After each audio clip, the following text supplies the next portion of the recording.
हरे कृष्णा। आप सभी दर्शकों का स्वागत करते हैं हमारे गीता सीरीज़ में। बहुत बहुत धन्यवाद देना चाहेंगे आपका कि आप इस अनोखी यात्रा में लगातार हमारे साथ बने हुए हैं। आज हम 15वें अध्याय में प्रवेश कर रहे हैं। इस अध्याय में प्रवेश करने से पहले हम एक प्रार्थना से शुरुआत करते हैं। ओम अज्ञानतिमिरान्धस्य ज्ञानाञ्जनशलाकया चक्षुरुन्मीलितं येन तस्मै श्रीगुरुवे नमः।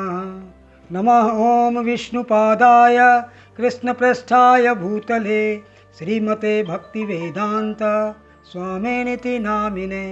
नमस्ते सरस्वते देव्ये गौरवाणी प्रचारिणे निर्विशेष शून्यवादी पाश्चात्य देश तारिणे।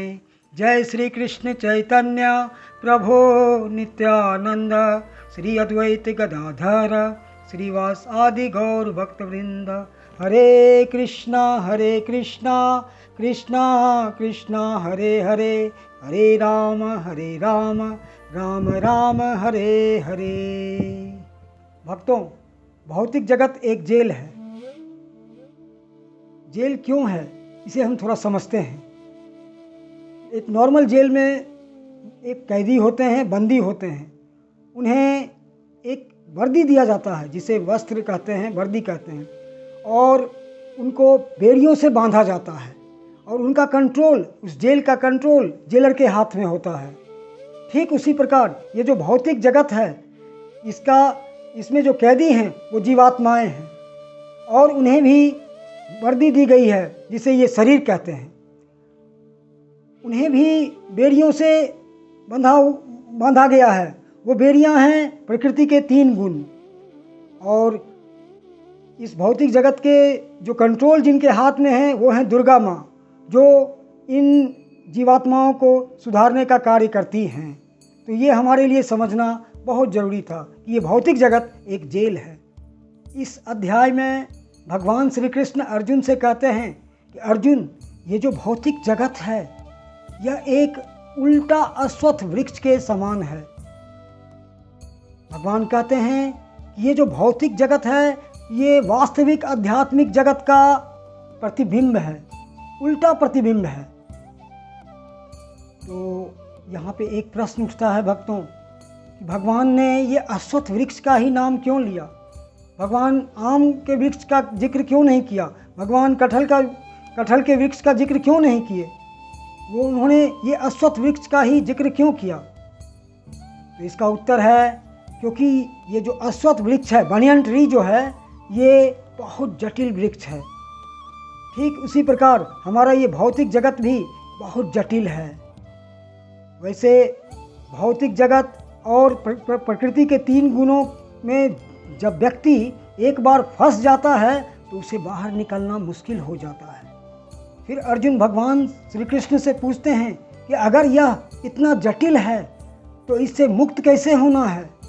तब भगवान कहते हैं इसके जड़ को काटने से मुक्त हो सकते हैं। तो अर्जुन पूछते हैं कैसे, जड़ को कैसे काटा जाए? भगवान कहते हैं वैराग्य की कुल्हाड़ी से। अब यहाँ पे बहुत सारे लोग वैराग्य का नाम सुन करके घबरा जाते हैं। कहते हैं हम तो अपना घर गृहस्थी संभालते हैं, हम अपना संसार चलाते हैं, हम वैराग्य से हमें क्या लेना? वैराग्य तो सन्यासी लोग के लिए है। तो यहाँ पर हम यह समझ नहीं पाए, वैराग्य का सही मतलब हम समझ नहीं पाए हैं भक्तों। वैराग्य का अर्थ यह नहीं है कि हमें अपनी जिम्मेदारियों से भागना है।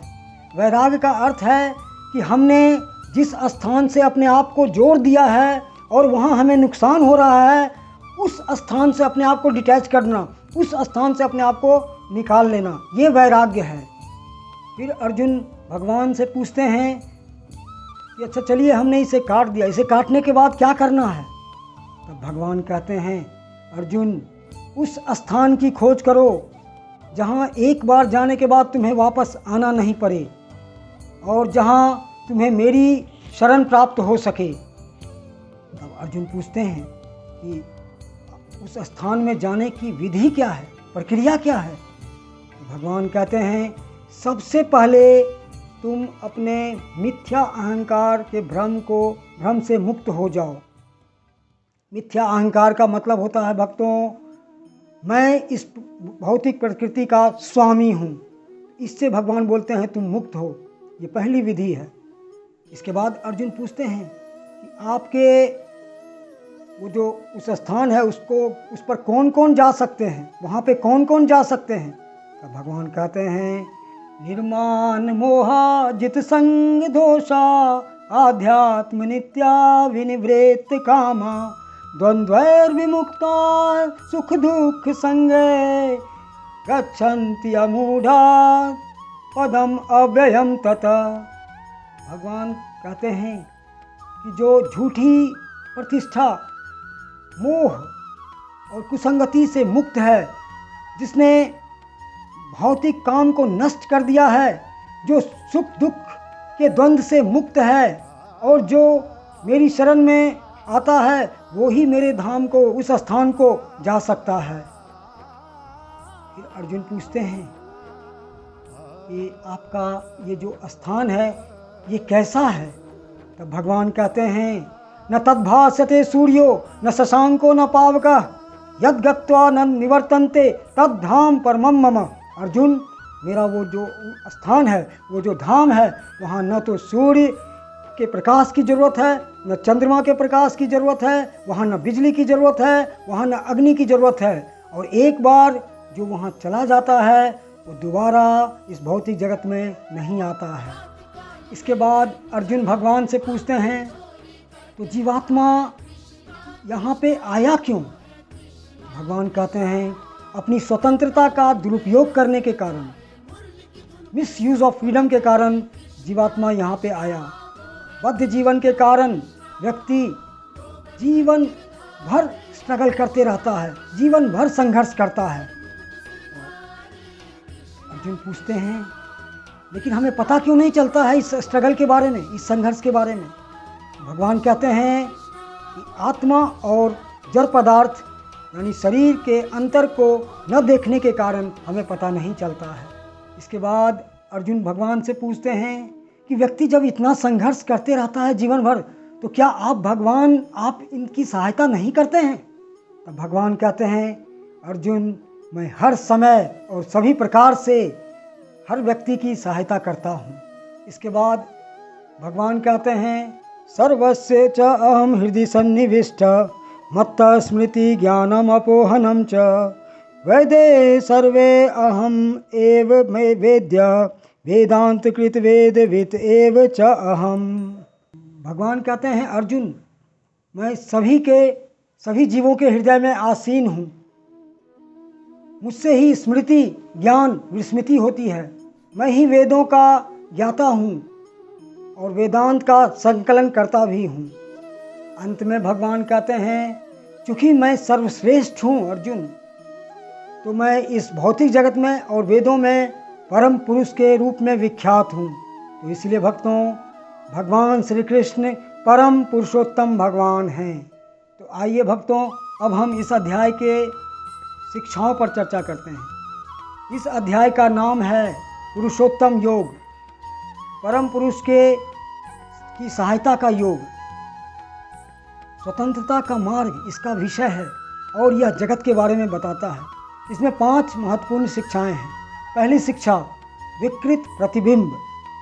यह जो भौतिक जगत है जहाँ पे हम रह रहे हैं, यह वास्तविक जगत यानी आध्यात्मिक जगत का विकृत प्रतिबिंब है, मतलब उल्टा रिफ्लेक्शन है। उस आध्यात्मिक जगत में प्रेम है, करुणा है, दूसरों के लिए अप्रिसिएशन है, संतुष्टि है। और यहाँ इस भौतिक जगत में काम है, क्रोध है, लोभ है, मोह है, मद मात्सर्य है, ईर्ष्या है। तो ये जो भौतिक जगत है वो आध्यात्मिक जगत का उल्टा विकृत प्रतिबिंब है। दूसरी शिक्षा, हम देखभाल करने वाले हैं, मालिक नहीं। सबसे पहले हमें यह भावना विकसित करनी है भक्तों कि हम इस पृथ्वी पर देखभाल करने वाले हैं, हम इस पृथ्वी पर मालिक नहीं हैं। हमें जो जिम्मेदारियां दी गई हैं उस जिम्मेदारियों को हमें चाहे वो किसी वस्तु का हो, चाहे वो किसी व्यक्ति का हो, हमें उसका केयर टेकर बन करके उसकी उन जिम्मेदारियों का तो अच्छी तरह निभाना है। हमें मालिक बन करके उस पर हक नहीं जताना है। तीसरी शिक्षा, आध्यात्मिक आसक्ति बढ़ाएं। भक्तों, एक बार जब मैं गीता प्रचार के लिए गया हुआ था तो मैंने एक व्यक्ति से मिला। वो बुद्धिमान थे। उन्होंने एक प्रश्न पूछा, अटैचमेंट से कैसे बचा जाए, मतलब भौतिक आसक्ति से कैसे बचा जाए। तो मैंने उन्हें कहा, आसक्ति तो रहेगी ही। आसक्ति से, भौतिक आसक्ति से यदि बचना है तो हमें आध्यात्मिक आसक्ति को अपनाना होगा। मतलब आसक्ति को एक स्थान से हटाकर दूसरे स्थान पर ले जाना है। अगर हमें बुरी आदतों को छोड़ना होगा तो हमें अच्छी आदतों को पहले अपनाना होगा, तभी हम बुरी आदतों को छोड़ सकते हैं। चौथी शिक्षा, भगवान हर कदम पर हमारी सहायता करते हैं। यह कितनी सच्ची बात है भक्तों कि भगवान हर कदम पर हमारी सहायता करते हैं। लेकिन हम इस बात को क्यों भूल जाते हैं? हम क्यों ये नहीं समझते हैं कि भगवान हमारे साथ हैं? हम अकेलेपन का अनुभव करते हैं, लेकिन हम यह नहीं समझते हैं कि भगवान हमेशा हमारे साथ हैं। पांचवी शिक्षा, ज्ञान अंदर से बाहर आता है। भक्तों, मैं आपसे एक बात कहना चाहूँगा कि आप इन शिक्षाओं को ग्रहण करके यह मत समझिएगा कि आपने पूरी गीता को अच्छी तरह से समझ लिया है। नहीं, हम केवल आपको प्रेरणा दे रहे हैं, ज्ञान नहीं दे रहे हैं। ज्ञान तो हम और आपको तब आएगा जब हम और आप इन शिक्षाओं को अपने जीवन में अपनाएंगे और दूसरों को बांटेंगे। तो आज की 5 महत्वपूर्ण शिक्षाएं पूर्ण होती हैं। अगले अध्याय में हम जानेंगे कि इस जेल रूपी संसार में 2 प्रकार के व्यक्ति हैं, एक नियम को तोड़ने वाला और दूसरा नियम का पालन करने वाला।